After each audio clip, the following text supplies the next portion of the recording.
This podcast is sponsored by nobody. Hey dudes, welcome to Splat from the Past, the only 80s themed horror and sci-fi show where things can get totally radical. Now today I am welcoming back the cheerful, the beautiful, the amazing Carrie Specht, the old Hollywood historian that I had on a couple years ago, and we had just a lovely conversation about our Bay Area roots. She's from Santa Cruz, I'm from San Mateo. I'm having her back on. We're going to talk more about the golden age of Hollywood and maybe look at the context of everything from then to now and stuff like that. Carrie, of course, is also a blogger. She has a website, www.carriespecht.com, and she also teaches to students, and she's just a great human being. I'm so glad we're going to talk again today, and I can't wait. And I want to see if her book is finally ready. Oh, by the way, I'm so sorry for the misinformation. It's www.classicfilmfan.com, not carriespecht.com. So please forgive me, Carrie. At least I'm correcting it now. And it's going to be a great conversation today. And also, I've been saying this way too often, rest in peace, Robbie Robertson, the lead singer of the band. Take a Load Off, Baby. The Weight was like one of the many anthems of Woodstock back in the 1960s, in 1969. You know, they started out with Bob Dylan in the Basement Tapes sessions, and of course they played with him on Planet Waves. They were just great pioneers of country rock. Go watch The Last Waltz, Scorsese's documentary concert film about them when they were saying farewell, and go listen to Mark Maron's interview with Robbie Robertson. It is amazing. So rest in peace, sir. So yeah, here is my new interview with Carrie Specht. Hey Carrie, welcome back. How are you? I'm much better, thanks. How about yourself? I am pretty. It's a pretty interesting time. I mean, you know, I just moved back to the Bay Area, but this time in Modesto, and I just turned 40, and the climate change is driving me crazy. But I am oh so blessed. Well, that sounds nice. Where were you living before? I was in Redding for 6 years. Oh, yeah, that's a big difference. Yeah, very big difference. But the climate change is all the same. And yeah. I see what's happening in Maui. That was just so sad. Yeah, crazy. I just saw it on the news this morning. Well, I think last night and some this morning. Yeah. But anyways, I went back and listened to our first conversation, and Sidney Poitier was brought up in that talk, and he passed away not too long ago. And obviously he made a lot of classics. What are your favorites that you really liked? Well, I always go straight to Lilies of the Field. Yeah. I mean, I think it's the one that really brought attention to him. I mean, he's done great work before that, of course, the Defiant Ones and pretty much everything. I don't think there's a film he's in that's bad. Even if somebody might go, well, I don't know, I'm not sure about that film, you can't deny that his performance is always good. So any film he's in is worth watching. But, yeah, I have to say Lilies of the Field is my favorite. It's such a powerful performance.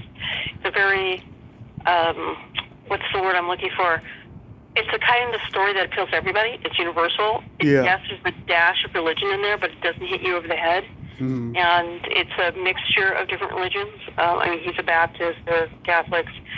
Yeah, I show that in my history cinema class often, and the students are always surprised to like an old movie and to like one in black and white and to like one that's about some nuns in I think it's Arizona, right? Yes. It's one of those surprises that makes me so happy when I hear someone's about to discover it for the first time. Well, last year I reached out to this woman who was a nun in the movie, who still lives out in Arizona. Her name's Francesca Jarvis, and she was in that Stuart Whitman horror movie, Night of the Lepus.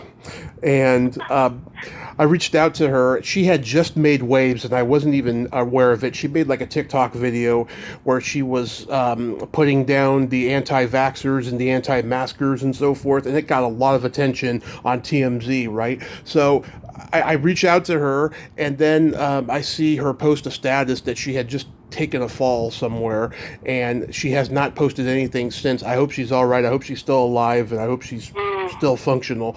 I hope, because I would like to get her on if she's the only surviving member of that movie. Both movies. Yeah. That would be great.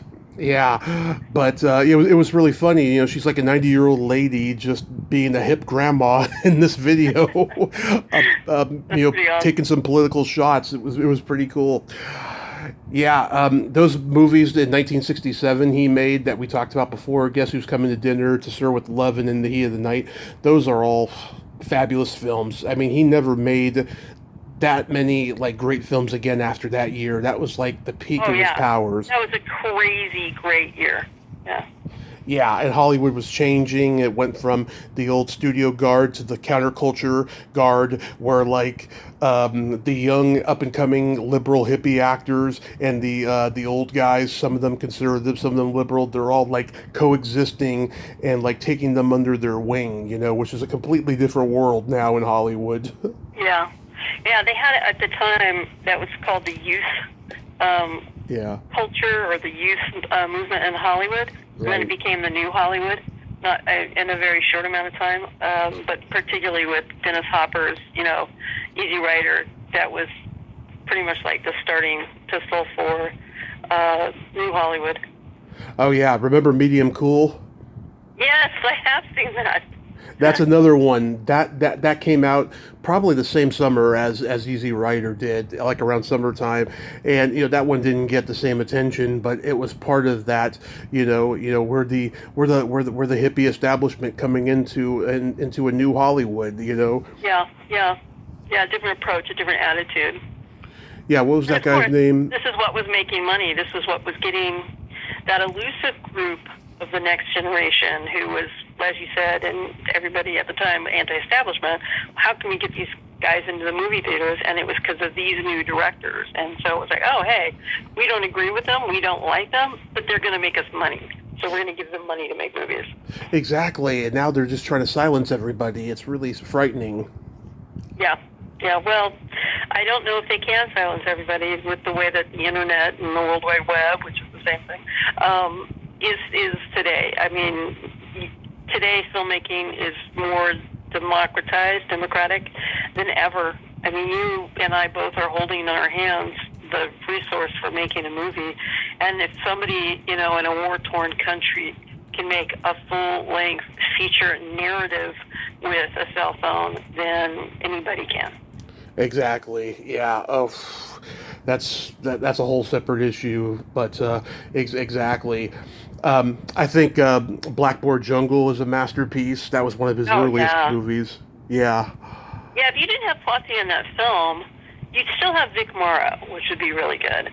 But I don't think the film would be what it is without Sidney Poitier. I mean, that's kind of like a duh. But Glenn Ford itself, himself, it's not enough to make that film interesting.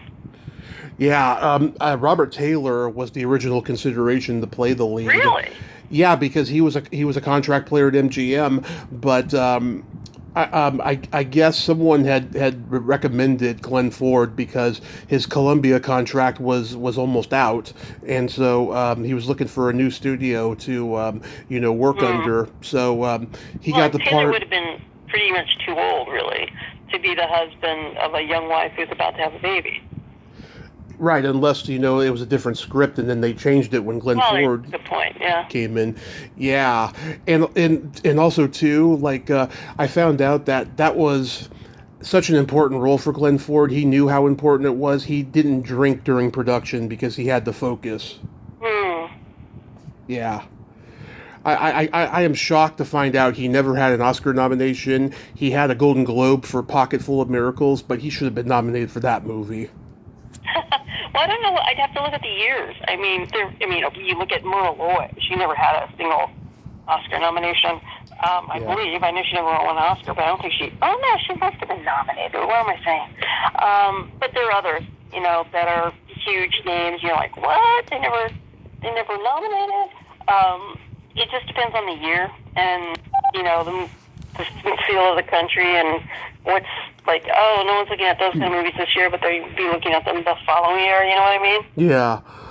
Yeah, I mean, Robert Mitchum, he got Best Supporting Actor nomination for The Story of G.I. Joe, and I'm surprised he didn't get one for Ryan's Daughter, because even with that fake Irish accent, he was brilliant in it, you know? Yeah, sometimes you've got actors who just make it look too easy. Maybe. Maybe. Yeah, I mean, Donald Sutherland, he got the honorary Oscar, which I was happy about, but the guy never got nominated for anything in his career. He wasn't nominated for MASH, or? Maybe a Golden Globe, but as far as Oscar goes, no. Okay, wow, yeah. Yeah, he's the kind of guy who's, ripe for getting tons and tons of accolades and Lifetime Achievement Awards. Yeah. Yeah, and also, too, Blackboard Jungle was like the first idealistic teacher movie, and that genre is kind of dead now, and I was pondering this the other day. I was thinking, is it because, in those movies, the teachers break the boundaries with the students and do things for them, like become a surrogate parent, or they pay for an abortion or something, that because sick people like Mary Kay Letourneau came around, that maybe that's what killed the genre? Well, I don't know. We don't have boxing movies either, which was a genre. We don't have prison movies either, unless it's in porn. Not that I would know. Yeah. But there's genres that come and go that suddenly, or subgenres, if you want to call them that come and go because it's just not that interesting to the public anymore. Mm-hmm. High school, we had them for a while. They came back with Stand By Me, and Stand and Deliver, and not Stand By Me, sorry, Stand and Deliver. What was the Michelle Pfeiffer one? Dangerous Minds. That was filmed at my high school, by the way. Oh, really? Interesting. San Mateo High. Yeah, the library scene, actually. The rest of it was Carlmont, where my cousin was going. Oh, that's funny. Yeah. Well, and it depends on how well those films do. If other, studios go, oh, we've got to make them, either you get people waiting, and then they make a bunch of copies that are crap, and then it kills it until it pops up again with another great film. Yeah, absolutely. So you said boxing, and what was the other genre? Prison movies. You remember all the Humphrey Bogart, George Raft, Yeah. James Cagney. They all had their prison movies that they did. Yeah. Well, I'm going to defend boxing genre because it's kind of played out. I mean, we always know who's going to win at the end. But Rocky was all about him not winning. Rocky was about him just making the distance, or going the distance, I believe is the lyrics in the song. Rocky was a total mindfuck. Yes, I will admit that. And that's why it won the Best Picture. Yeah. Yeah, so, yeah. Well, look at The Shakedown. Is that it, the Robert Ryan one? Oh, the setup. I think Shakedown was Lou Ayres. Okay. Well, yeah, we're gonna think of the name soon. It'll pop out, and we're just gonna yell it out. But it's just something. Anyway, it was about him again going the distance, so that he could beat the odds, and therefore the people who were betting against him or something like that wouldn't get their money. He was supposed to take the dive. He was supposed to take the dive, right? Is that the name of the film? What was it called? You said The Dive, maybe. I don't think I know that one. Anyway, you can do interesting things, I think, with a boxing movie. The problem is nowadays you say boxing and people just go, "Oh no, that sounds really cliche." So it's like, well, okay, then let's give it another sport or something. There were football films for the longest time. Was it Of course. Longest Yard and I don't know, all those different comedies. North Dallas 40. There you go. Yeah. Exactly. Yeah. I'm surprised no one's made a UFC movie. Well, maybe you're the one to do it. No, thanks. I'm not a big UFC fan. That is brutal. I don't know how anyone could play.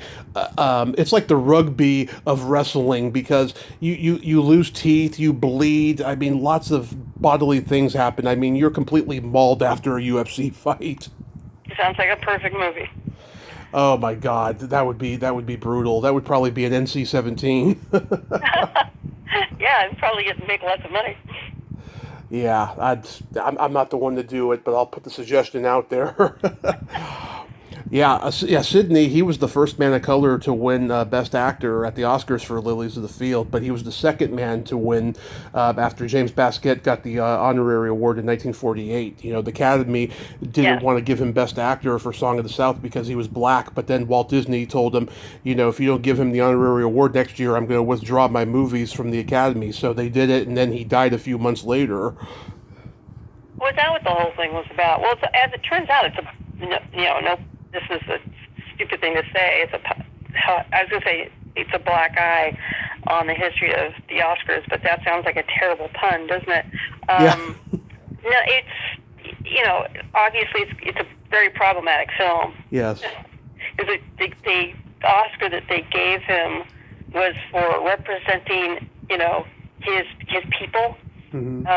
And then, of course, the film itself is such an outrageous offense to, quote, his people, that it's messed up. It's just messed up. I know, there's no negating, though, what a beautiful performance he gave as that character, because he was such a positive character in that he wasn't a mean guy. He loved children. He was trying to help them, and he just sang those songs so beautifully. Yes, everything else around it was problematic, but that performance is just so enchanting, and that's what makes me watch it, because I remember being 3, seeing the re-release, and just being enchanted by it, but I didn't know what the whole thing was about at the time. Well, it's funny. I've never seen it. Yeah, I only know of it and its history to an extent, but I've actually never seen it. Yeah, well, you haven't seen it because it's so rare. You can't find it. I guess you're right. Yeah. It's been taken off of YouTube so many times and stuff, and I have seen it on YouTube before it's been taken off, and it's still a movie that holds up in terms of the animation and just the beautiful acting performance. But yeah, everything around it is just completely awful of where it comes from. Well, there is validity to watching a film like that because of that. It's like the people who get upset with Birth of a Nation or Gone with the Wind. Because of what is being portrayed in the film, and it's important to know that people betrayed people this way. To make these films unavailable is to act like it never happened. Yes. So by showing the film, you're not only showing the representation of what the film is representing, but how that time period thought it was okay what to show, or even their opinion, like whether you've got somebody in the film who's against what's happening. Then you're still getting of the period of when the film was made, attitudes being reflected on there. So whatever setting any film is in any time when it's made, it reflects the day, the month, the week, the year it was made. And I think I think every time somebody watches a movie, they don't think about that. And that's how a film like Birth of a Nation or Gone with the Wind is important to watch, because of understanding more about the culture of when it was made. Exactly. And with the recent loss of Harry Belafonte, I just realized all those World War II or pre-war or post-war like movie stars, especially the male ones, they're all gone now. I mean, we lost Kirk Douglas in 2020. He was like the last one of that generation of group, right? But I mean, we got a lot of females left over, like Eva Marie Saint and Terry Moore and Karen Sharp and Pat Crowley, Ruta Lee, Constance Towers, but that's about it. Everyone's almost gone. Yeah. It's funny. I keep thinking Constance Towers is already gone, and Pat Carroll, is that what you said? I thought Pat Crowley. Crowley. I thought she had passed. No. It's funny because every time somebody of that crowd, the Golden Age, dies, you see some kind of, grand statement of the last, Hollywood star. It's like, well, no, we still have some. They've been saying that since the 80s when you have somebody from the Golden Age die. The last Hollywood star, the last person of this era. It's like, well, they're there. We're really now getting down to it, but they are still there. Exactly. Especially if you look at the kids, kid actors, Yeah. Oh, I have interviewed so many kid actors, and they are all screwed up in some way. There's only a couple I've talked to that I don't know how they did it. They grew up to be a lot more well-adjusted than most, and so grounded. I know, right? Yeah. It can't just be the parents. I mean, that's got to be a huge part of it. Oh, yeah. It can't just be the parents, because you'll see somebody like, wow, I don't know if I should mention any names because I don't know all the backgrounds, but you'll see somebody who seems like, wow, that kid seems so well-adjusted. Yeah. And then you meet the parents, and you're like, those parents should not have a well-adjusted child. So something, somewhere, somehow, that kid was able to pull it off on their own. It's a huge disadvantage when you don't have parents that are supportive, absolutely. But every once in a while, you get this kid that just somehow managed to do it on their own, whether they tried or not. It was just who they were. Exactly, and the parents of the kids who grow up messed up, right? A lot of them are stage parents, and they're just an extension of grifter capitalistic people, who want to make a profit, and they want to do it off of their own child, which is so creepy and disturbing. Well, I guess I'm not a parent. I would imagine that they feel it's an extension of them. Many in this case with the stage parent, they feel it's an extension of them, so they have every right to do that. It is messed up, and after seeing so many, the history of lawsuits and the whole fact that we have the contract. I used to do this director. What is the contract for the Coogan law? The Coogan's law, yeah. Yeah, where parents have to put money aside. The funny thing is that I used to do that, and they had no idea where it came from. Why would they? They just know that you have to sign this contract that says 15% of the money is going at least into this bank account, and you can't be hired until we know that bank account exists. Okay, great, that's a great idea, but they have no idea why that exists. And I would often tell them, I say, well, just so you know, not pointing any fingers here, not suggesting that you be like this, but this is why we have this law. Yeah, I've talked to Mimi Gibson, who was one of Sophia Loren's children in Houseboat, and she, she works with, who is it? Oh, Paul Peterson. She works with him and several people to make sure that child actors get their residuals when they're 18 and stuff. It's a really cool thing that they do. Yeah. The poor Jackie Coogan. I mean, interesting career, such an amazing performance, and the kid, one of the most amazing child actor moments ever. And then, Hollywood doesn't take care of the kids. I'm jumping around and I'm skipping and I'm not finishing my sentences, but I used to work with a lot of kids on TV shows. Yeah. And it really bothered me when I would hear the parents say, well, as long as they're having fun. I thought, well, I'm glad you want them to have fun, but it's a job. So you really, I'm not telling them this, I'm thinking this in my head, you really should be making sure they understand it's a job so that when they turn 18, they don't have this sudden whiplash because suddenly everybody's treating them like it's a job. I think that's part of the problem is that they work so hard to make sure the kid's happy because you need a happy kid in front of the camera. You can't have a kid who's upset because they will not logically, in general, pull themselves out of that to give a good performance.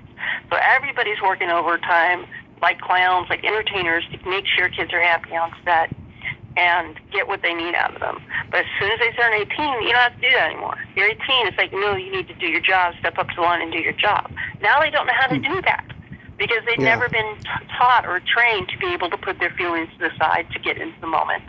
And now they're being treated like everybody else. And that is one of the messed up things as well about child actors. Well, the baby boomer generation, and I come from baby boomer parents, they raised their children as if they were their peers. They wanted to be friends. They wanted to be friends instead of being their parents, and they wanted to correct the mistakes their parents made because the pre-war and post-war parents they were all like they grew up in a time when showing love was a weakness, and they wanted and so the baby boomer parents wanted to show their kids love, but they wanted to just shower them with gifts and treat them like an equal, coexist, and just not be there for them entirely emotionally, and it was a failed experiment, I think. That's a good point, and that sounds like, the nicer stage parents, they think they're doing a nice thing, and then it's like, well, not really. Exactly. God. We also lost William Friedkin the other day. Yeah, I was really surprised. Well, I mean, the man was certainly of the right age, but I hadn't heard that he was sick. I think it was a quick illness. Is that right? I believe so. Yeah, I don't know. I kind of when I hear that someone passes away, I kind of don't want to know what it was from because No. it'll make it much worse.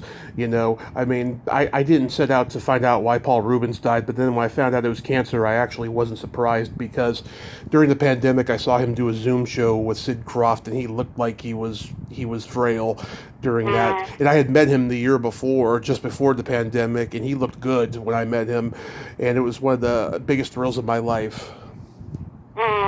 Yeah, I guess that's a really good point. I've often asked, of what? Because I'm hoping, I guess the good news is, well, at old age, they died in their sleep or something like that. I'm always curious when somebody, quote unquote, dies before their time.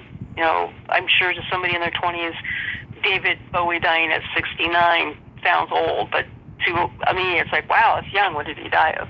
I guess that's one of the questions people just automatically go to. hmm Yeah, William Friedkin, he, again, going back to that coexisting with the old Hollywood system, he was one of those Right. guys that did that. But also, a lot of those guys from that time, like De Palma and even Scorsese to an extent, and like Spielberg and all of them, the movies that they made in the 70s changed the business and changed Hollywood so much. But then by the 80s, they got comfortable and they were just making star vehicles that didn't have any merit. It was just production value. Yeah, It was yeah. cannon fodder for the studio system.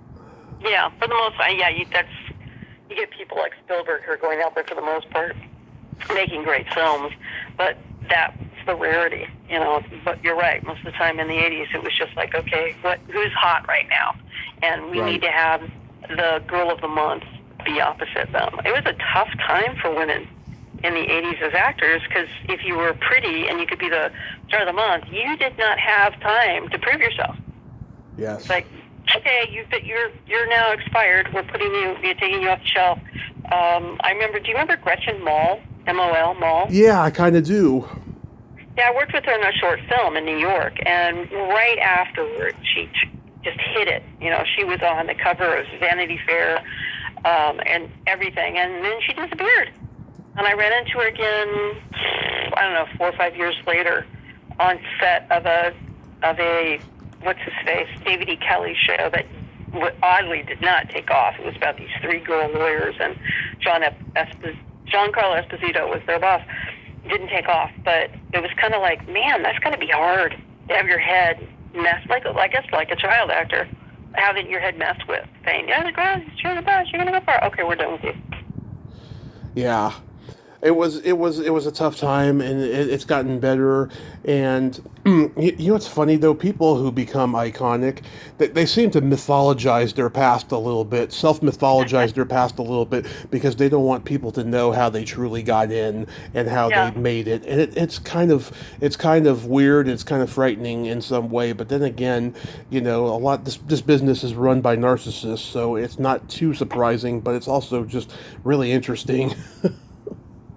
Well, it's funny when people say this business to me, because Yeah. I'm thinking, you know what? Everything that we say about, quote, this business, Yeah. I'm pretty sure probably happens in other businesses too. Oh yeah. And in their business, they say, well, in this business, it's like, no, misogyny and racism and anti-Semitism is happening in all businesses. And I don't know why the film industry likes to think that they're different, Yeah. that they're on a pedestal, like, somehow the stuff that we do here is more outrageous Right. that's happening elsewhere, or is better than happening elsewhere. It's like, yeah, it's humankind, it's human nature, and people who end up on top usually have ghosts in the closet and bodies that they've stepped on.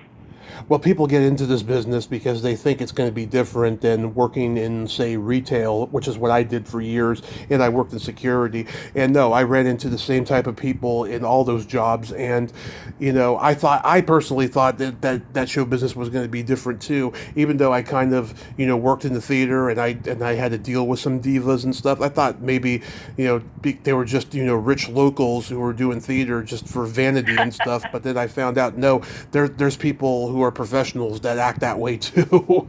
Yeah. It's funny that you say that. Yeah, a lot of people think that going into Hollywood or show business or making movies is going to be different, but no. I think it's interesting. You just made me think of it. I'm wondering if people seem to be more adamant about how bad it is because they had such high hopes and aspirations. Oh yeah, I know. Well, you have to think before the internet. When you saw people do interviews, they were always, following a script that their PR person wrote, where they don't want to give away secrets of the business and all that stuff. But then occasionally you'd have people like Katharine Hepburn or God, lots of people. There was some people, but a lot of people who would tell the truth, and they would get into trouble from it later and stuff, But for the most part, everyone was sticking to a script of let's talk about the project and let's not talk about my personal life and all that stuff and keep everything bottled up. And now the internet has lifted the veil. Oh yeah, and it's really crazy to me when some personality is shocked when the truth comes out about something that they've been hiding. Yeah. It's like, really, in to say a very old hackneyed phrase, in this day and age, you really thought no one was going to uncover this, particularly since you're in the limelight? Yeah. I But know. then we have politicians who do that too still, so. Oh yeah, well I always say politics is not too far removed from show business, and sometimes there's some people in acting who go into politics, whether it's Reagan or Arnold or somebody like that. Right, exactly, yeah. Are you a You big... don't usually see it going the other way, do you? No. A politician trying to become an actor. No. Are you a fan of Alfred Hitchcock? I am, yeah. Yeah, what are your favorites? Well, growing up, it was Rear Window. Yeah. And then when I was a little, excuse me, I had a late night. Sorry about that. It's okay, I did too. Yeah, catches up to all of us, right? Yep. When I was a little older, just got out of grad school, it was North by Northwest. And I have to say, I kind of go back and forth on the two. I just love Jimmy Stewart. I like he's so good at playing that everyman, but he's struggling with something internally. And then you've got Cary Grant, who is more of a man of action. Now he's a, Wall Street or Fifth Avenue man of action in a nice gray flannel suit. But they're so different, the two films, and so it's almost like apples and oranges. So those are my two favorite. How about you? Strangers on a Train, Rare Window, Vertigo is probably my absolute favorite because I can relate to him. I can relate to Jimmy Stewart in that movie. I have always wanted the girl I can't have. So there's that. North by Northwest, Psycho, The Birds. I love all the movies he did by the late 50s when he got to Hollywood, because the ones that he did in England, I mean, some of them were good, but they just weren't as refined. I think he needed to go to Hollywood to make better films. I love Family Plot. A lot of people, they never mention it. It's not mentioned on their lists or anything. Yeah. I like Frenzy, too, but I love Family Plot. And I just am annoyed when it's never listed on people's lists. And it's almost like they've forgotten it completely. I like Notorious. Well, yeah. Yeah, there's some films that people are like, oh, yeah, that one. Oh, yeah, that one. And you've got a list that you just said that every single one of them is like, oh, wow, yeah, oh, wow, yeah. I will have to say, I am not a fan of Vertigo. I think it's overrated personally. Okay. Beautiful, it's gorgeous, but it's too long, and you have Jimmy Stewart's character treating her so much like an object. I mean, that whole line of him asking her to change her looks, it couldn't matter to her that much anyway, is one of the stupidest lines I've ever seen in cinema, because every woman that's portrayed at that time period is all about her looks. So for them to even write that bit of dialogue was stupid, and then for a man to say that is stupid, and for Jimmy Stewart to say it in that film, I completely lose attraction for him when he says that. And I just can't have respect for a character like that. It's like, dude, you're doing this to yourself. I guess that's the point of the film, but for me, it's a whole lot of nothing. It's beautiful. It's got shiny wrapping, but it's a whole lot of nothing. The movie is metaphorically Hitchcock's feelings towards Grace Kelly after she married the Prince of Monaco. You know, he was in love with her. I mean, completely and utterly in love with her. That has been the fable, yeah. It's supposedly true. I have no idea. I haven't read enough about it, but it absolutely makes sense, and also makes sense why that character is held so at a distance. I found out North by Northwest was the only movie he made for MGM, and there's nothing written about why. I mean, I am guessing because Jimmy Stewart dropped out of doing the movie because I think something else came up, another movie or something. I think Warner Brothers or whoever was going to make it originally probably just didn't want to do it with Cary Grant or something. I'm just guessing. Well, so the story, supposedly, it's what I've heard, and I can't even remember where I read this, was that Hitchcock blamed Stewart for the failure of The Man Who Knew Too Much. Yeah. And he was set to do it, and he decided to go with Grant instead because he felt that Stewart may have been past his bankability. I see. Yeah, I mean, they did 3 really great movies together. The first was Rope. Yeah, that is such a unique film. Yeah, not a great film, but a very unique one. And the performance of his and, what's his name? John... Who's the Farley Granger, but who's the other guy? Oh, let me look that up. John something. Yeah. Really, really good. I mean, everybody else, you're like, who the hell are these people? But those 3 are really good. John Dahl. Thank you. Yeah. John Dahl, you know, he has such a good role with, was it Bette Davis in The Corn is Green? Mm-hmm. And then, I don't know, I think it was downhill from there for him. Because this Rope thing, I think, sort of stereotyped him in that. I only ever saw him give that same performance after that film. Although, what's Gun Crazy? He was really good in that. Yeah, and he was also in Spartacus. And well, in Spartacus, he's being like the guy in Rope. I mean, his performance is almost exactly the same. And like so many people, he got trapped in television after a while, and then he died in 1971 at the age of 50. Oh, wow, that's really young. Yeah. Yeah, I want to ask the question, but yeah. I want to ask why. Why? It always seems so crazy young when you hear that, and sometimes it's for these really weird, strange reasons, like Jeff Chandler. Mm-hmm. You know how he was like this great presence. The Universal guy. What? He was the Universal guy.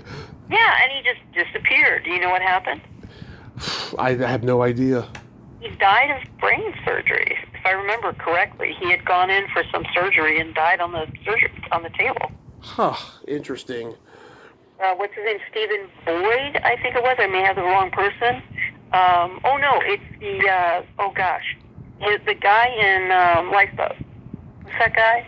Lifeboat. Let me look it up. One who's like the love interest to Lou Bankhead.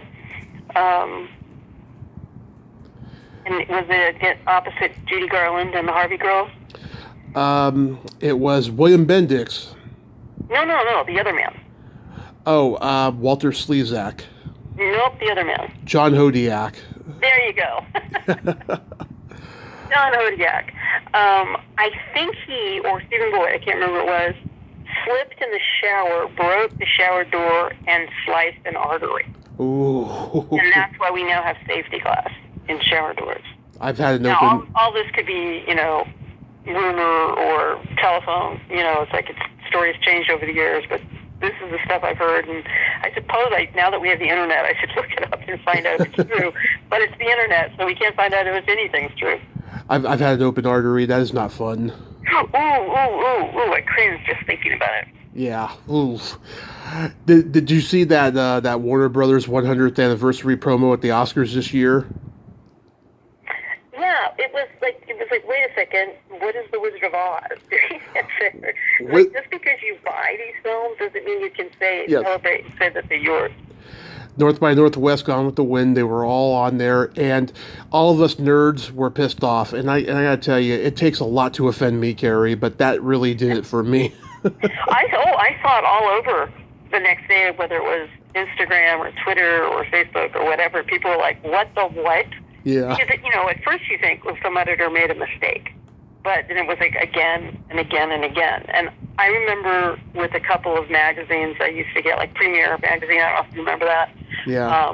And then they would make mistakes once in a while. I remember when Audrey Hepburn passed away, they said how wonderful she was in Gigi. And it was like, well, that's Leslie Caron. And whoever was doing the research was lazy, because Audrey Hepburn had played Gigi, I think, on Broadway. Yeah. Or in the theater sometime. And it's like, that's a huge thing to a cinema fan, to make that kind of mistake. Well, they went out of business. And I had, when I gave a donation to AFI, I got their magazine, American Film, or I can't even remember what it's called. And it only lasted for like a very short amount of time. I only got one issue. And then they're like, well, instead we're going to give you Entertainment Weekly. I said, no, I don't want it. Oh, but it comes with your subscription or donation or whatever. I said, no, I don't want it. They sent it to me a couple times. I called them up and said, I really don't want this. They said, well, you have it. I said, so you're telling me the only way I can stop getting this crappy magazine that I really dislike, that's basically just advertising, none of its actual stories, is to remove myself from being a member of AFI? And they said, yeah. I said, okay, take me off the list. I hated the magazine that much. Which reminds me, last time we talked, you said that Fred Astaire and Ginger Rogers were at RKO, and I said MGM. Well, you were right. I checked it out. I knew it. I just didn't want to press it. No, it's okay. It's okay. I could have swore that they were at MGM, but as it turns out, they did make movies for MGM, but just on their own. Isn't it funny, the stuff that we have in our heads? We're like, well, no, I know this is right. We get it stuck in our heads somehow, and it just really surprises us when we're wrong. It's like, how did I get that wrong? That's crazy. And it's obvious that I was wrong. Now that I looked it up, it's just, that's now why I say, well, I'm not sure, because this is what I've heard, because that's happened to me so many times. Do you like the Marx Brothers? I do, but, not all of their stuff. It's funny, I've been listening more to Sirius Radio and NPR, and yesterday on my way home, they had, comedy greats. I listened to the Comedy Channel, and it was what was the show? What's My Name? What's the secret? What was it? What's My Line? No, it's not What's My Line. Is it? Is it What's My Line? Oh, or is it This Is My Life? I'm trying to remember. Yeah, I know what you're talking about. Yeah, well, that one. Yeah. That one, they had it on. It was very funny, and I was. Oh, You Bet Your Life. There we go. That's it. Yeah, we just mashed up a whole bunch of different titles together. Yeah. And I was thinking how my husband's always like saying how quick and funny Letterman is. Yeah. And we say that Carson was pretty quick, but Letterman was even better. And then there's somebody else nowadays that's really quick. And I'm listening to this and I'm going, this is live, and Groucho's coming up with this stuff. This is amazing. Yeah. And granted, he's Groucho, so some of the stuff might not have been as funny with somebody else saying it, but no, the stuff is really good stuff. So just off the top of his head, and naturally, he's most people's favorite. Some people say they like Harpo better, Chico, whatever. But I think people say that just to be different. Yeah. But it's like, man, that guy was just so incredibly smart. And yes, his brothers were the talent. He backed it up as well, but he was definitely the engine. Yeah, some people love the Paramount movies more than the MGM ones. I love them both. I think that the MGM ones definitely show maturity in their style of filmmaking, but those early ones at Paramount are fun. Like, I love Horse Feathers, the football one. Groucho's playing the quarterback, and he looks at the center's ass and says, "Fancy meeting you here." I don't think I've seen that one. Oh, check it out. You'll laugh. It's pretty funny. Oh, I do know that, like, most people mention Duck Soup as, like, their favorite, which I've seen many times, but I don't know. There's another one of those that I always forget the which one it is. Was it Monkey Business? No, I don't like Monkey Business. No, but it's around the same time. Animal Crackers. Maybe that's the one. Which is the one where he turns around the mirror, the whole mirror thing? Oh yeah. Oh God, I couldn't tell you, but I know what you're talking about. I've seen it many times. Yeah. Now, I know I'm jumping on the bandwagon with so many other people, but that is my favorite thing. I think it's one of the funniest things of all time.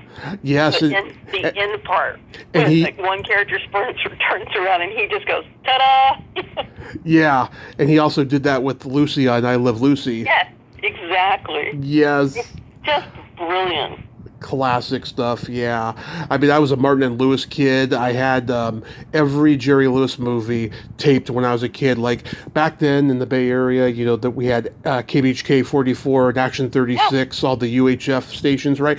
They would show his movies like when I was in school, and so my parents would tape them for me. When I got home, I would have it ready, and my grandmother, being Italian, she'd make me food that wasn't good for me, like fried potatoes or French fries or something, and I would watch them when I was 8 or 9 and just loved them.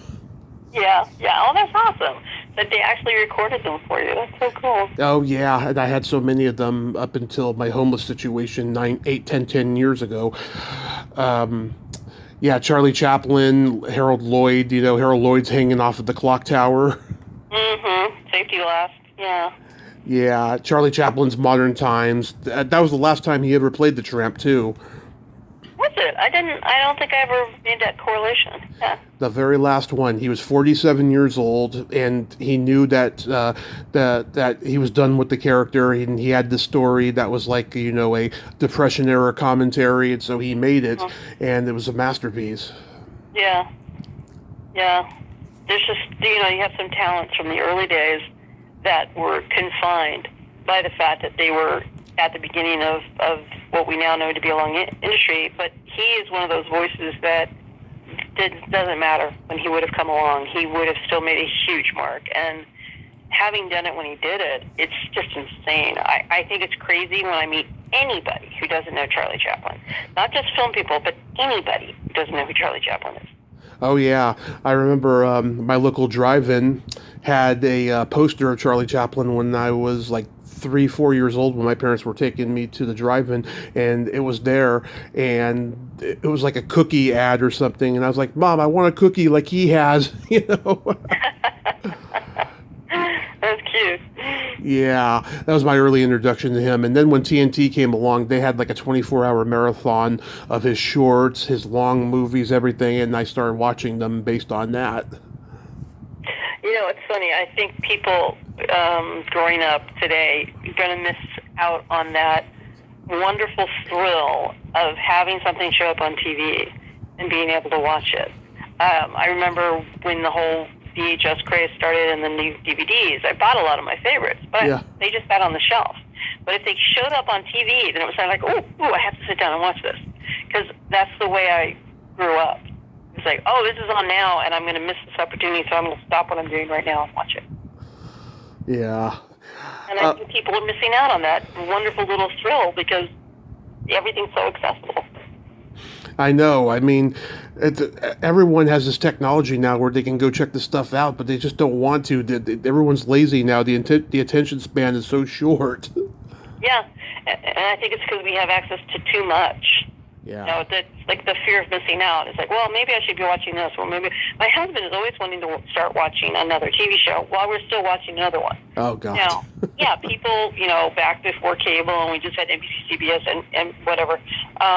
We watch multiple shows during the week, but because this is basically on demand, it's like, no. We're going to finish Maisel before we finish Barry, before we start another, because I just get confused.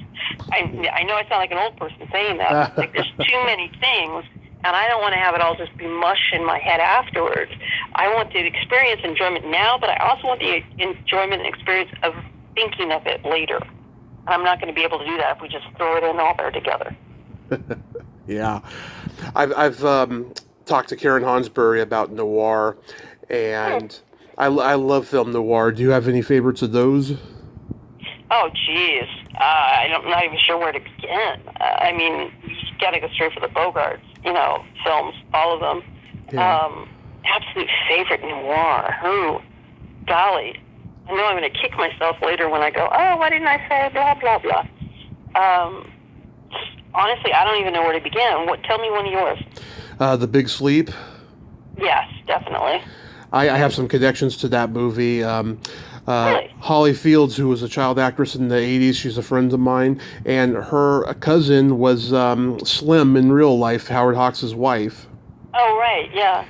And the femme fatale Agnes was Mason Reese's mother, and he told me that on the podcast, and I hadn't even realized that. I was like, wow, I didn't realize that Agnes was your mother. Oh, that's cool. Yeah, that's really neat, too. And somebody like themselves, it's like, well, I just grew up, it was no big deal. But for us, when we hear something like that, we're like, no way. Are you kidding? That is so cool. And hopefully they're able to share that with their relative if they're still with us, and to have them say, wow, somebody was really excited that I knew you or that I'm related to you. Oh, how nice, honey. Why is that? Mom, dad, grandma? My husband's grandfather was very well known in Tijuana and the San Diego Mexican community, and people all the time would just walk up to him on the street and say hello. And he's like, what's that all about? He said, those are just some friends of mine. And then later, after he grew up, he realized that many of those people who walked up to him were movie stars, because he was for lack of a better description, the cultural liaison between the Tijuana area and Hollywood. So there are pictures of him with John Huston, John Wayne, who actually became a very good friend, Kirk Douglas, Anthony Quinn. The list goes on. But when my husband was growing up, he was just like, why are all these people coming up to my grandpa all the time? And see them on the TV. He goes, oh, I know that guy. He knows my grandpa. Yeah. Dark Passage has a special place in my heart because it was shot in San Francisco. Oh, yeah. It's funny. Whenever that comes on, I'm always like, yeah, do I really want to watch this? I don't know. But then I always get sucked in. And I think it's the San Francisco appeal. There was a movie in the 70s Robert Strauss did just before he died, where it's just him and the camera is on him, and it looks like it's like Dark Passage. You hear these voices coming at him, right?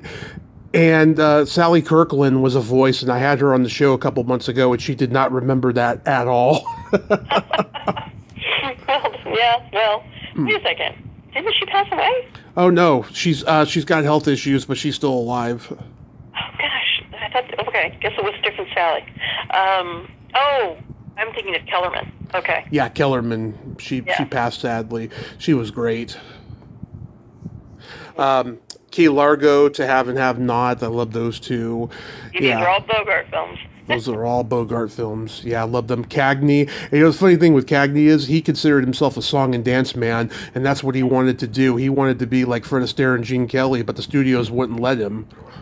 Well, then it must have been just amazingly wonderful for him to win that Academy Award for Yankee Doodle Dandy. I mean, he must have been bursting with pride and joy. Oh, yeah. They say that he just loved that more than anything else. And then once he got that, he didn't have to play gangsters anymore, but then he did one more time with White Heat. Right. Yeah. You just reminded me, one of my favorite noirs, I think the very first one I ever watched, which is Out of the Past with Mitchum. Yes. Yeah, and then it got remade as Against All Odds with Jeff Bridges and James Woods and Rachel Ward.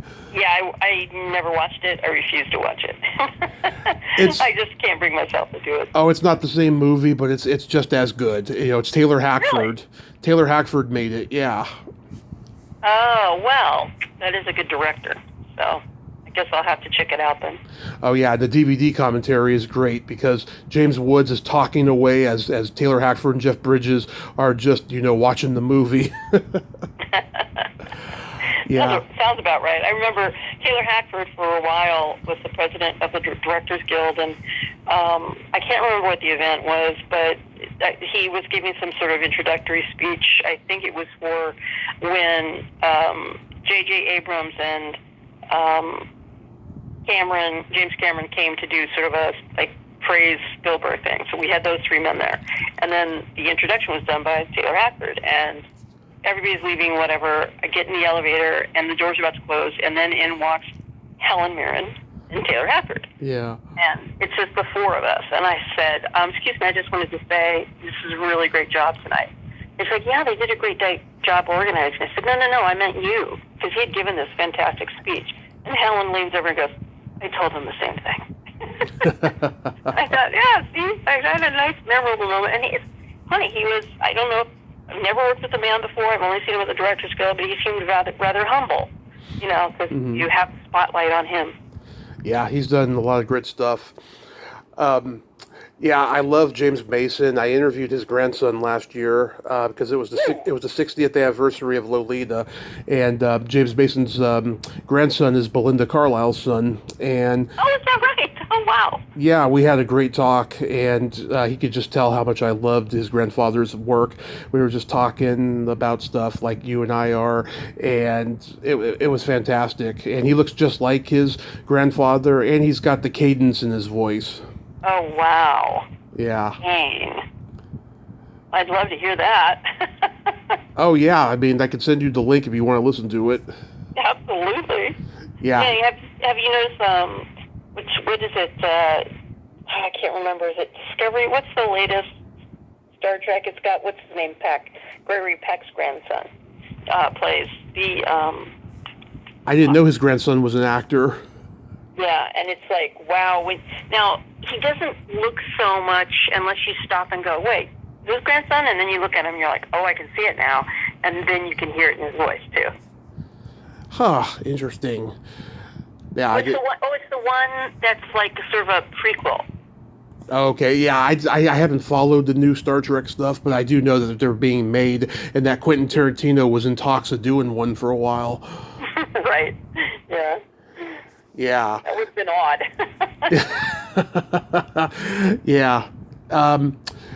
Yeah, like I saw a picture of you and Martin Landau on your website, and Oh, that's right, yeah. what made me remind me of that is that he was almost Spock. Like he turned down to play Spock, and he did Mission Impossible instead for Desilu and Paramount. But like when you met him, I mean, how was that experience? Oh, well, it's funny because my sister was sort of friends with him. My sister is a member of the Actors Studio. Martin ran the West Coast Actors Studio with Mark. Oh God, he directed The Rose. I can't believe I'm blanking. Oh, Mark on his Rydell. name. Thank you, Mark Rydell.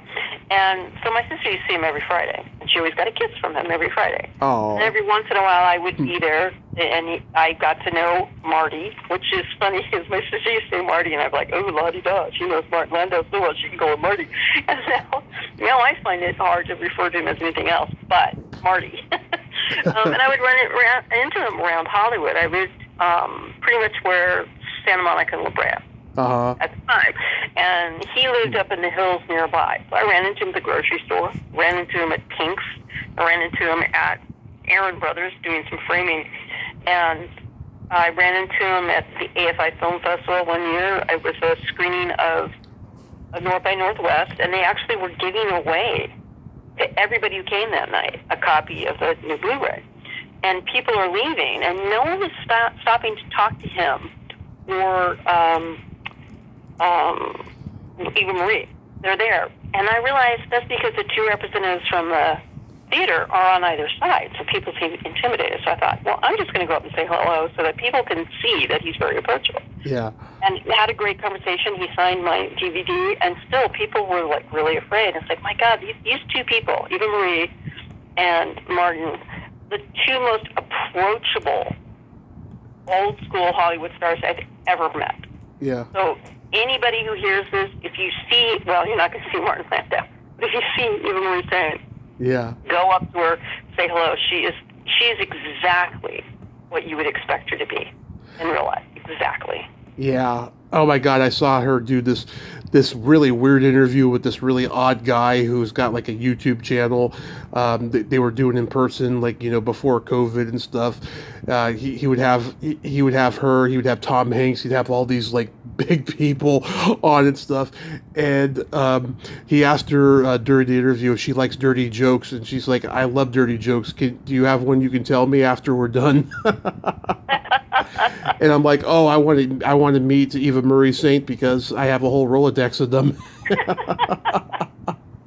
Well, make sure you preface that that's what you're telling them to her before you start telling them to her. Otherwise, you may have security on you. Exactly. Exactly. Yeah, so that's cool, though, that you got to know him a little bit. Yeah, he could do any schlocky film or TV role, and he would be perfect in it. Do you know that episode of Columbo he did where he played his own twin? Uh-huh. Oh, my God, I love that. It's such a good episode. And you actually forget that he's playing both parts. You actually are able to identify those two twins separately. Have you ever seen The Return? The Return? I don't think so. 1980 low-budget sci-fi movie directed by Graydon Clark, who I've interviewed, and it has Jan Michael Vincent, Sybil Shepherd, Darby Hinton, who played the little boy on Daniel Boone, and it's a cool little low-budget sci-fi movie. Unfortunately, Graydon didn't want to talk about it because he wrote a whole chapter about it in his book about how bad of an experience it was because of all the studio crap that was going on. But it's an entertaining little creature feature movie. And who else was in it? Martin Landau was in it too. Oh, I see. Okay, gotcha. Gotcha. Yeah, he's one of those guys. Martin is one of those guys that, again, the rest of the film, and I don't know anything about this film, but whatever film he's in, he will be good. Yeah. Like he came back, kind of like Michael Caine, disappeared doing crap stuff for a while, then came back with Tucker, Men His Dreams. Do you remember that? Yes. Yeah, and he was Oscar nominated for that role, and I just remember that one line he said was so sweet about his mother or grandmother saying, "Don't get too close to people. Mm-hmm. You'll catch their dreams." And he didn't. And then he explains that it wasn't until he was an older man that she was always saying, "You'll catch their germs." But it's such a sweet moment to explain everything about who he was and why he did what he did for Tucker. It's a great moment. And then, of course, he did Crimes and Misdemeanors. And then it's like, he's back. Yeah. And had this rejuvenized, revitalized career, much like Michael Caine is enjoying now. Yeah, just like Jack Palance, who he co-starred with in a couple of movies that were low-budget horror. He did crap for most of his career, but then City Slickers brought him back for a short time, and then he was back to doing crap again. But he always loved working, though. Oh, exactly. You have to admire these actors who don't care when they've become what most people might call has-beens. Yeah. It's like, no, they're not has-beens. They're still actors. They're still working if they're working. Now, there are has-beens who were like a movie star, and they're no longer a movie star, and they're not even acting. Right. That you can call a has-been. But someone who keeps working, that's somebody who's still an actor. And just because they became a name at one point doesn't mean that they weren't still a damn good actor. And that just kind of got in the way. Absolutely. I think that's the way. It seems to me that they're a journeyman actor as opposed to trying to be a movie star. Exactly. He did a 90-minute interview on WTF with Mark Maron just before he died, Landau, and it was amazing. He walks him through acting techniques and stuff. It was just, it was just really, really cool. Yeah, Marty was. Here I go again. It's funny. There's a small connection between William Friedkin here. I was interviewing him for this book that I'm working on. It's taken me decades. Oh, his Maron interview was pretty cool too. That was 2 hours long. Well, during this interview, there was a while. Suddenly, he had to take this phone call. He said, "Excuse me, I have to take this phone call." Yeah. And he's talking, and he keeps saying, "Billy, Billy, Billy, Billy, Billy." And it's like, "Yes, Billy. This Billy, that Billy." Yeah. And then finally, he's off the phone. He's like, "I'm sorry, William Friedkin. He always gets upset whenever he travels, and he calls me." you were talking to William Friedkin? Yeah.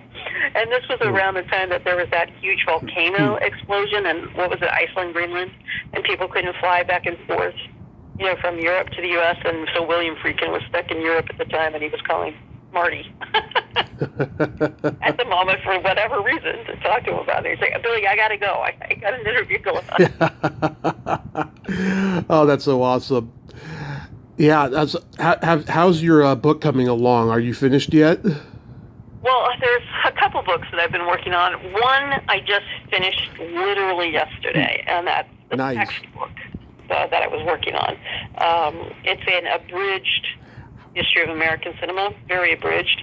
And then the other book that I've been working on for decades now is just a collection of interviews with people like Martin Landau or Ryan Gosling or Clint Eastwood about a favorite movie moment, not necessarily our favorite movie, but a moment that perhaps had a huge impact on them that may have influenced them in their lives some way.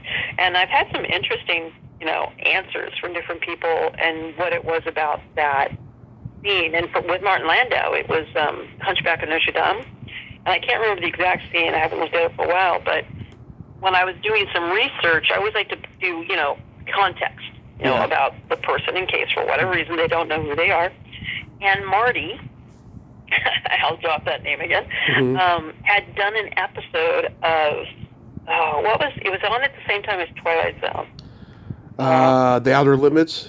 Yes, thank you. Mm-hmm. He'd done an episode of The Outer Limits where he plays this creature from outer space who falls in love with an Earthling. But he shows up to her, appears to her in human form, but his real form is this terrible hunchbacked creature. So with Marty and with many others, I would finish my write-up for the entry of the book, which is supposed to be opposite poster of the film and a still from the film and a picture of them. And I wanted to get his approval to make sure it was okay. And he read it, and I will always remember that, with him standing there, and he's going, this is good. This is very good. He had never made the connection about doing that role and the fact that he loved Hunchback of Notre Dame so much. Never made the connection. Wow. Yeah, isn't that crazy? And, obviously the man worked in a lot of different stuff. So it's easy to sort of not think about that. But, yeah, there's always, that's what I'm looking for these interviews that I've done. It's like I want to interview them in a new place if I can, not just over the phone. And I want to find that moment. Even Marie, I was only able to interview her over the phone, but she shared a moment of singing in the rain, which is the moment we'd all think of, which is him, spinning around with the umbrella in the rain. And it was so special to her because it was her first date with Jeffrey, her husband. Wow. Yeah. So are you going to publish these? Yeah. Well, I only have 28 interviews so far, and I'm hoping to have 50.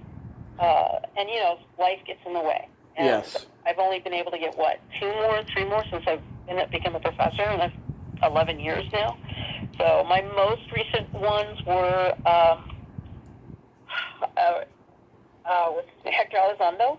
Yeah. And just before that, I got, oh my God, I can see his face. Why am I blanking? First black man to win an Oscar for supporting actor. Officer and a Gentleman.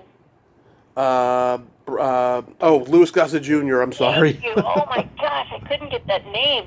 Louis Gossett Jr., yeah, I interviewed him, and I can't even remember now what his favorite was, but it was a fabulous interview. I had so much fun with it, and I met him in person on the red carpet for Turner Classic Movies, and that's when I asked him for his, contact information to do the interview, and I don't know if you remember this at all, but I have a tendency to wear a straw cowboy hat, and I'm outside in the sun. It's a great sun hat, and I was wearing it because it was very hot, and he would happen to be wearing a shirt that kind of had this sort of Western vibe to it. He says, "Hey, nice hat." I said, "I bet you look good in it." He took it and put it on his head. I have a picture of him and me with him wearing my hat. And I would always, if I contacted him saying, "Oh, hey, this is the woman who's got," "Oh, yeah, I remember you." So, if you want to make sure you make an impression with somebody, give them an article of clothing of yours to wear. Oh, that is a really good tip, I have to say. Be careful what you choose, Tommy. Yeah. Yeah. Last time I talked to you, I was telling you about the book I was writing. It was like a part memoir, part movie guide. I've kind of taken a back seat with it because it just got to a point where I had no peace and quiet around the house, but I am going to go back to it, but it's not going to be a part memoir movie guide now. Now it's going to be a series of stories, and it's going to be talking about, this crazy roller coaster I've been on with the movies and stuff, and I am going to talk about, how the movies influenced me and stuff, but just not in the way I was writing it before. Right. Well, it's important to step back and take breaks, because sometimes, and I'm sure you know what I'm talking about here, you get stuck. It's like, man, I'm not really satisfied, or I'm not happy. And then when you have a little more time to think about it, something comes to you, whether it's an approach or a silhouette, and you're like, oh my gosh, how come I didn't see this before? And you just need that time. So, when people ask me sometimes, like, oh, why is it taking so long? I said, because it's just not ready yet. Yeah. Well, I am so happy about that, and I'm curious to know, how's teaching going these days? Are you back in person doing it? Oh, yeah. We came back 2 years ago in the fall. So this fall will be our third fall. But I'm actually accepted a new job. I'm this next Friday, not this Friday, but the next Friday. Not only is it my last day here at La Sierra, but I will be getting on a plane and going to Savannah, Georgia, where I will be in training for 2 weeks before I teach for the first time at the Savannah College of Art and Design, otherwise known as SCAD. I'll be teaching there now. Nice. All the things I taught here, except I won't be able to teach history of cinema because they will only let their PhDs teach that. Damn it. Where do I get a PhD quickly? Damn it. Everything else I'll be teaching. Yeah. Do you see any light at the end of the tunnel with the strike that's going on? Oh, gosh. You know, the problem here is that there's so much, you know about runaway production, right? You've heard people scream about that? I've heard about it, yeah. Yeah. Well, it's just like any company. Like we were talking about earlier, companies have taken their work of business, what needs to be manufactured overseas, for decades. My dad was working at Atari. When they went to China to start building everything there, this was when Atari was on top. Everybody moves where it's cheaper. Well, ever since I was working in Hollywood in 2000, right? People are like, oh my God, runaway production. We've got to do something about that. We're going to raise money to, I don't know what they thought they were going to do to raise money to go and lobby, politicians to see if they could somehow keep production here in Los Angeles. So the problem is that you've got these countries where it's cheaper. You've got states where they offer tax incentives. Mel Gibson made Hacksaw Ridge in Australia because he got 60% of the money back. Something crazy like that. It was 40 or 60. I can't remember which way it was, but he shot there because it was such a huge bang for his buck, to shoot there instead of here. You're not going to get somebody to stay here just because other people, are saying we need to make money. It's like, yeah, but we need to make a movie. We need to get this done. We need to supply income for these other people. Right. And that's the thing about shooting in other countries. They're like, we're giving you these tax breaks so that you hire a huge percentage of locals as opposed to bringing people in to shoot there. And so now all these places around the world have terrific film centers because of decades of that. So you don't even have to take people, except if, blah, blah. That's a whole other thing. We won't go down that road. But Yeah. my point is, what I'm saying is, it doesn't look good to me. I don't think. I understand what everybody's saying. The problem is, it's a changing world, and you can't just stamp your foot and say, we need it this way. There's a bunch of, people are in business, whatever business it is, to make money. And right or wrong, these, people with the money are going to do what they can do to get the most money that they can, regardless of who they're screwing over. Right. So I just don't think it's going to end well. I have a feeling that the actors and writers, I could be very mistaken, and I hope I am, but I have a feeling that they are going to end up getting not much of what they're hoping for. Yeah. I mean, I would be happy if they just got at least $500 every time something they did shows up instead of 10 cents, at least. Oh, my brother-in-law I get his checks sent to me sometimes, residual checks, and he asked me to send them to him, right? So one I opened up the other day, and it had like one of those joke numbers on it. It was less than $1. Right. I myself received a residual check just once, because I worked on only one job where I was eligible for that, right? The only residual check I've ever gotten was for 54 cents. And my brother-in-law has gotten ones for less than $1 multiple times. So it's just like, why? Why? This is ridiculous that if you're giving any kind of residual check, that there would be any instance where you would get so little money. Yeah. Doesn't make sense to me. But, they have to blame their predecessors for those bad deals that were made. It's insane. It really, really is. Fingers and toes crossed something good happens, because, I've been interviewing other historians, comedians, musicians, authors, because I haven't been able to interview that many actors the last month or so. But, I love having these interesting conversations, so I can't complain that much there. But I hope, this will end soon, because I miss talking to the actors. too, you Well, know. and talking to them about, what you from your point of view, because that's your slant, is about acting and show business and the stuff that's being made. You want to talk to them about that again. And right now you can't. So Yeah. hopefully that happens. I don't know. Who knows how long this is going to take, but they're already in, day 100 and something for the writers? It's like 100 days or something they've done now. Yeah. So, and because of the nature of Netflix and Amazon and all the different platforms that are out there right now, they've got content to last us a very long time before the public starts saying, hey, what's going on here? Yeah. Why don't we have new things to watch? They've given us so many options that I hope these people have money in the bank. That's the problem. It's the little people who are getting screwed. And there was somebody, I can't remember who it was. It was a moderately well-known actor, not a huge name, but a moderately well-known actor who's basically saying, we need to have the big names down here. We need the big names to say, I'm not going to do this. Right. We need the big names to actually give some money for helping these people get their bills paid. The Directors Guild has an emergency fund, maximum of $1,000. Exactly. $1,000. That's insane. And that's what I got 20 years ago when I needed it Yeah. in 2 jobs. It's crazy. Now, I know the DGA could afford to have a higher, amount than that, but they don't have it. I don't know what the deal is with SAG or a Writers Guild, but it seems to me that somebody like Tom Hanks or Julia Roberts can step up and say, hey, guys, I'm putting them $1 million or whatever to this fund for people to be able to pay their bills. Right. It's not a lot. It's not going to go that far, but it's going to go far, and maybe then that will encourage the other big name actors to throw in some money to help these people pay the bills. Because those are the ones that are suffering, and those are the ones who are going to get screwed again. Yeah. C'est la vie. Let's see what happens. Yeah. So real quick. Anyway. So real quick, Carrie, let's play my secret silly game. This is a series of silly slumber party questions. No win or lose. It's just pure fun. And how the game works is I ask you the question, you answer it, and then you ask me that exact same question and I answer it. And feel free to comment on the answers because they might be funny.